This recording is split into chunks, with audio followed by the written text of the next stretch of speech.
Today, we will be exploring the BRICS nations' ambitious plan for a common currency that has dominated headlines worldwide. But is that all it takes, and how soon can we expect it? Keep watching to find out. In the dynamic landscape of international trade and global politics, the BRICS nations, i.e. Brazil, Russia, India, China and South Africa, have emerged as a compelling force. On June 2, 2023, the foreign ministers of the BRICS nations, along with additional participants from Algeria, Argentina, Iran, Saudi Arabia, the United Arab Emirates, Egypt and Kazakhstan, convened in Cape Town. This gathering marks a new era for BRICS, which has now expanded to include 11 nations. The central focus of these discussions is the potential creation of a new currency for BRICS, reflecting the urgent necessity for a comprehensive international economic and financial strategy. But why the push for a new currency? Well, the answer lies in de-dollarization. The BRICS countries are united by their shared aspiration to establish alternative economic and trade systems that are different from the Western-dominated structures led by the United States. At this year's summit, one of the primary topics of discussion is de-dollarization, aimed at reducing reliance on the US dollar, as it can affect the exchange rates and value of other currencies. When the US economy strengthens, the dollar gains strength, causing other currencies to weaken in comparison. For instance, just last year, $1 USD could buy about 110 yen. Now, that same dollar is worth 143 yen. BRICS countries are actively exploring ways to boost trade among themselves, thereby diminishing their dependence on the US dollar. Among the BRICS nations, Russia and China are particularly eager to challenge US economic dominance.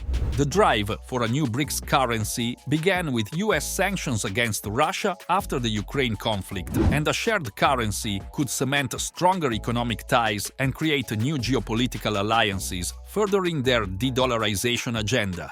Let's examine the roadmap for the introduction of the currency. Crafting a new BRICS currency is far from straightforward. As per Brazilian economist Paulo Nogueira Batista Jr., who was deeply involved with BRICS from 2007 to 2015, even discussions among the original 5 members were tough, and with more nations involved, it gets even trickier. A key point to consider is that for a currency to exist, it must come from a sovereign government, a point emphasized by economist Michael Hudson. Hudson underscores the need for central banks to create a means of settlement to address trade and investment imbalances. This suggests that a gold-backed BRICS currency isn't the probable answer. Gold, while historically significant, isn't practical for modern everyday transactions, according to Hudson. Instead, a future BRICS currency would probably be digital, designed for intergovernmental settlements, not your go-to currency for daily purchases. A Bank of England advisor has a different idea, a currency delegated by multiple states to a common institution, like the European Central Bank. Such a currency might not be used for your morning coffee, but could simplify cross-border corporate transactions. This advisor envisions a scenario where a larger group of countries, possibly 50, 100 nations, joins BRICS, some with relatively less influential currencies.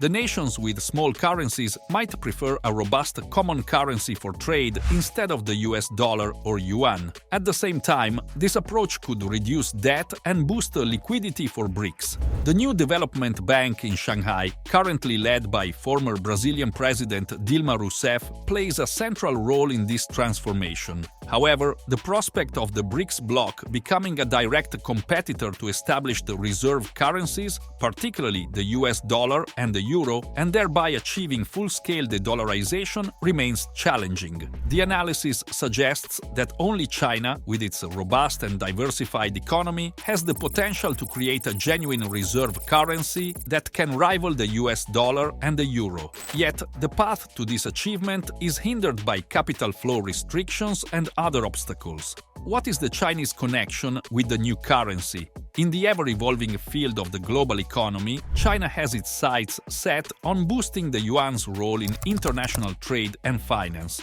They plan to achieve this by increasing yuan trading, cross-border funding, and attracting international investments through yuan-denominated financial tools.